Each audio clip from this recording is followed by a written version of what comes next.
Okay, I went and did it. I went and got a GoPro.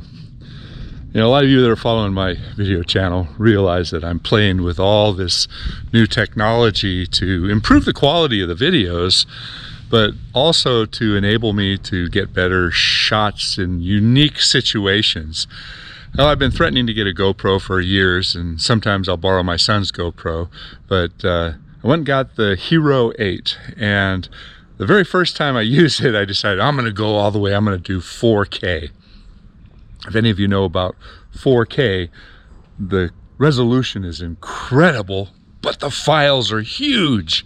And it takes me 4 to 5 to 6 times as long to do the edit. So I think I got to go back to standard. You know, the 1080p is about as good as you get. So anyway, this particular video has some 4K along with a little bit of standard. I had to mix and match and doing the edit to increase and decrease the size of the image to fit it all. You'll see. So the topic today is about the throw ball. I've used a throw ball for years, and the original throw ball was this great big rubber ball, and I'd lay out the string on the ground, which was kind of a braided, sort of a yellow plastic type of a string that got all tangled up. And we used these big throw balls. Some of you old timers remember those things, those big round balls, and we'd spin them up in the tree, or we'd chuck them up like a baseball. There was a whole bunch of different ways, and that was a really valuable tool.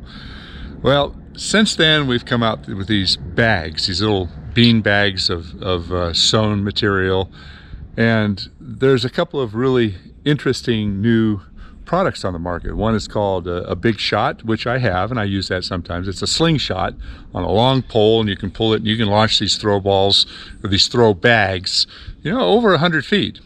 Well, a couple years ago I got this air pressure, compressed air, pump it up, drop the throw bag in there and put it down, and then we can shoot for our target. Launch it straight up? You're gonna go for a distance shot straight up? Straight See up. how high it'll go? The distance straight out. Okay, wait a minute. Let's see what kind of distance shot you can get on there. Let me get behind you so I can see it. Wait a minute, I want to see the gun shoot. You see? Yeah, I can see. All right, ready? Oh my gosh. Oh my gosh. Whoa! That one. Everyone ready? Yeah. 3, 2, 1. Oh my gosh. It actually works a little better when it's not a perfect tight fit. Yeah, that's... Tell me when you're ready. Okay, I'm ready. All right, 3, 2, 1.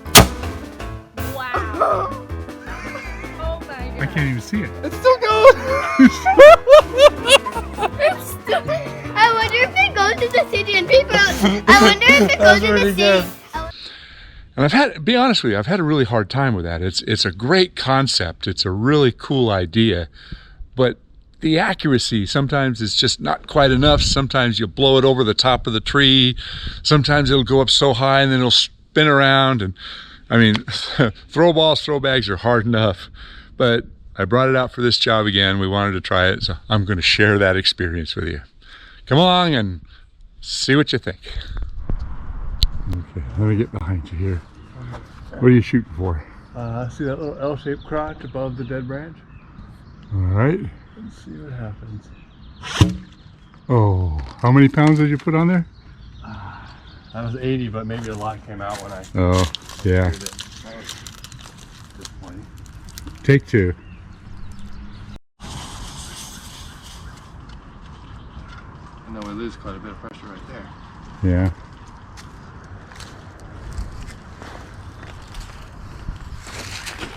Just make sure it's not going to tangle up on anything.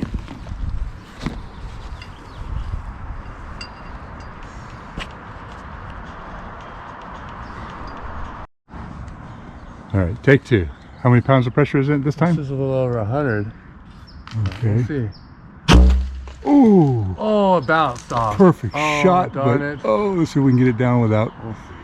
Yeah, good luck. Almost, just a couple inches off. Yeah, that was a good shot. Yeah, it would have been really. You know, I think the amount of air pressure you put in this thing is really critical. And will you get it down? Unfortunately, we have a second throw ball. Untangle it there first. Good, you're doing good.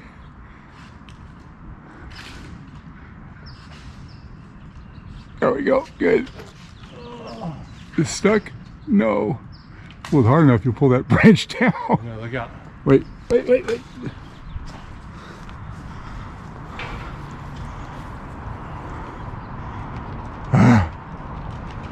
Oh, good. How fast that thing came down? Yeah.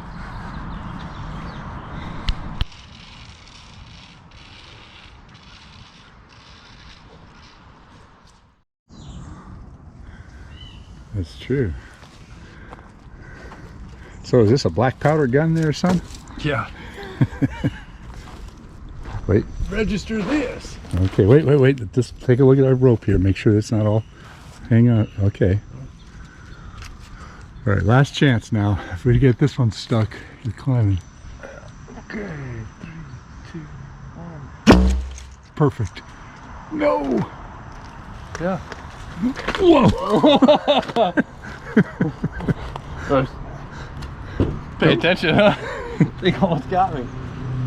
You know, there is a little bit of a strategy here. When you shoot the ball and it goes up, if you immediately went over and grabbed hold of the rope as it was going up to slow it down so it wouldn't go quite so far past it. Yeah, you could stop it. You could slow it down and stop it, and that way it wouldn't I go. should have the perfect shot. You really did a great job. I mean, it even came down over on this side. That was lucky. That was super lucky. All right. Now this is the Bonner double bag, which unfortunately has been discontinued. I see this as a really good idea because you can have two throw balls in here, and you flack out all your line in such a way where you put one end tied over here, and this is the last bit of it. You pull it all up, and you flack it all down so it'll shoot right off of this. A balance. Yeah. I mean, if you're really good with a throw ball or really good with this shooting thing, then it can be a real time saver. But as you just said, Yeah, I could have already been up there in the tree with the ladder and a pole saw. that's right. But we got this out here now. If you get this ball stuck in the tree, you're climbing it. Yeah, I know.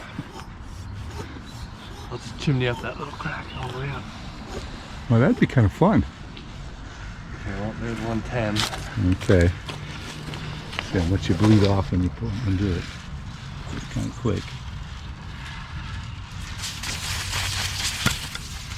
Not that much. No.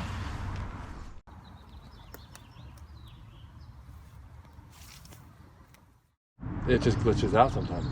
Glitches out. Yeah, like I'll set it up to record and I'll go back to look over the footage and it'll just have frozen on one frame. Maybe I need a software update, or maybe it got some salt water in it. But just for practice here, show me that you still know how to do it. I want to see what foot locking is like. This is the way we used to do it all the time. A little sloppy. yeah, it's been a while. Yeah, you're doing it. Look what you know how to lock off. You know how to lock off and you put your whole body through both sides of it and let go with both hands. Oh, You've not seen that before, huh? I don't know. I just You're a little high. You're a little high for it. That's good. I think that foot locking is a skill that every climber should know, because in certain emergency situations that could be a life-saving bit of knowledge.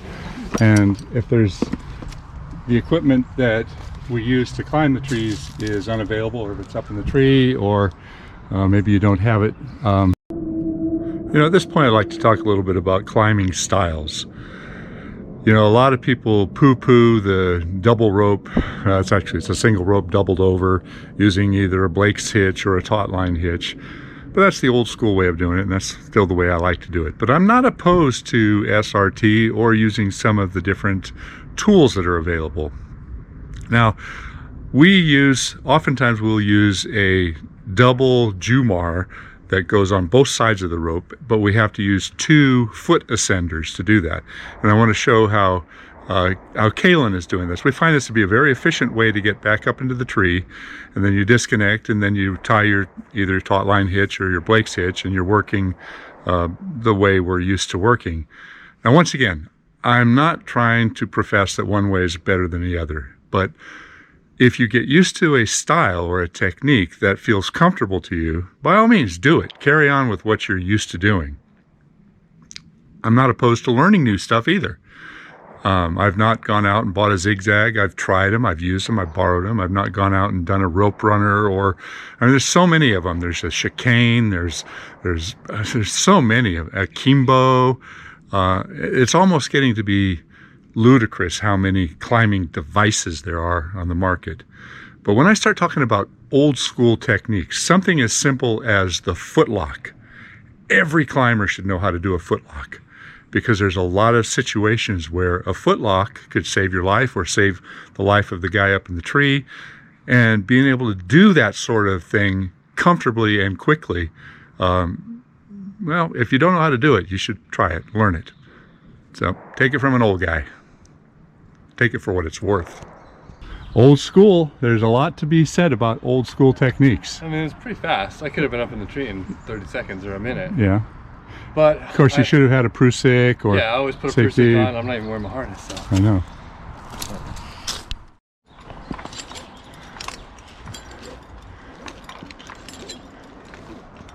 So that's all the throw that you want on it. Yeah, because you just want to do what your legs can do, you know? Yeah. There's no reason to try and throw it way up higher. It's pretty easy. Is it less? Close to the rope. Does it feel like you're hanging in closer to the rope? Way closer. It's much better. And you can just let go. Yeah, I don't have to. Nice. Yeah, that's easy.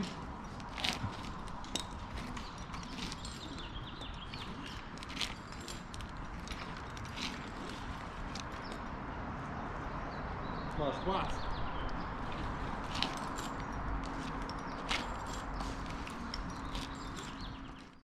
Never mind. You're good.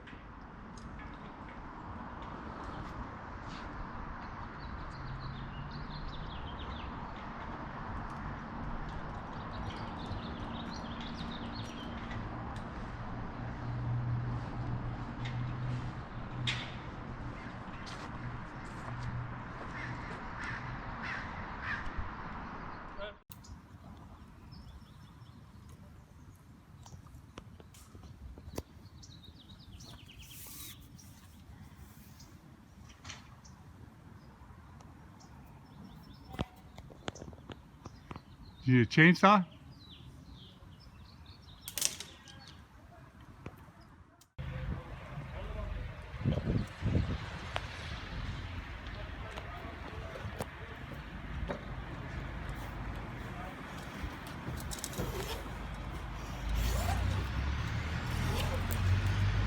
That's the hardest one.